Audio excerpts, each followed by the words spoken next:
వీరాది వీరుడు అతడు, విజయానికి బావుటాతడు, ఆవేశకు విల్లంబతడు, ఆలోచన శిఖరంబతడు, వంచని యోధుడు అతడు, ఆభయానికి బాసటతడు, జనహితమే అభిమతమై సాగుతున్న గౌతముడు. ఆభరణం కలకాలం కైవేసే కవి ఉదయం.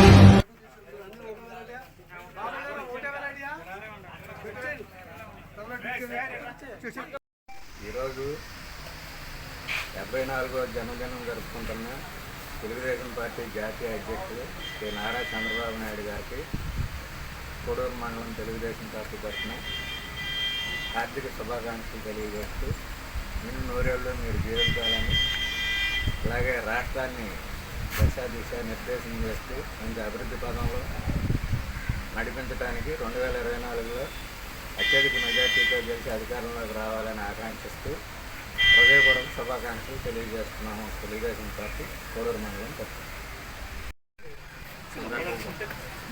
శుభాకాంక్షలు తెలియజేస్తూ ఈరోజు ఆంధ్ర రాష్ట్రానికి దశ దిశ వైభవం తీసుకురావాలంటే చంద్రబాబు గారు తప్ప ఏ నాయకుడు ఈ రాష్ట్రాన్ని గాడిలో పెట్టే పరిస్థితులు లేదు.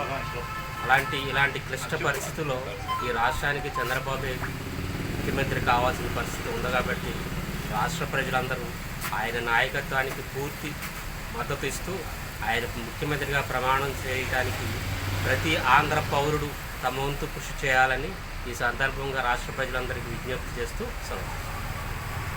నారా చంద్రబాబు నాయుడు 73వ జన్మదినాన్ని పూర్తి చేసుకుని 74వ పుట్టినరోజులో అడుగు పెడుతున్న నారా చంద్రబాబు నాయుడు గారికి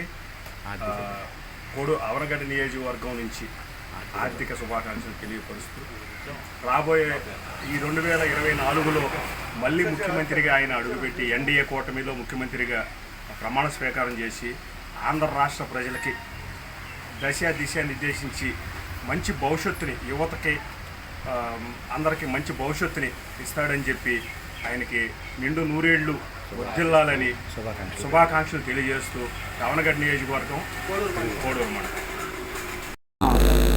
రాష్ట్ర తెలుగుదేశం పార్టీ నాయకులు, జాతీయ తెలుగుదేశం పార్టీ అధ్యక్షులు నారా చంద్రబాబు నాయుడు గారి 74వ జన్మదినం శుభాకాంక్షలని మనం జరుపుకుంటున్నాం. ఈ సందర్భంగా మనం ఆయన గురించి కొన్ని గుర్తు చేసుకోవాల్సిన బాధ్యత ఉంది. మన ఆంధ్ర రాష్ట్రానికి ఏ రకంగా అయితే మనకి బడుగు బలహీన వర్గాలకి ఎన్నో సంక్షేమ కార్యక్రమాలు చేసి ఎంతో మెప్పు పొందాడు. అలాంటి నాయకుడు మళ్ళీ ఎన్డీఏ తరఫున మళ్ళీ మనకి త్వరలో ముఖ్యమంత్రి అవ్వబోతున్నారు.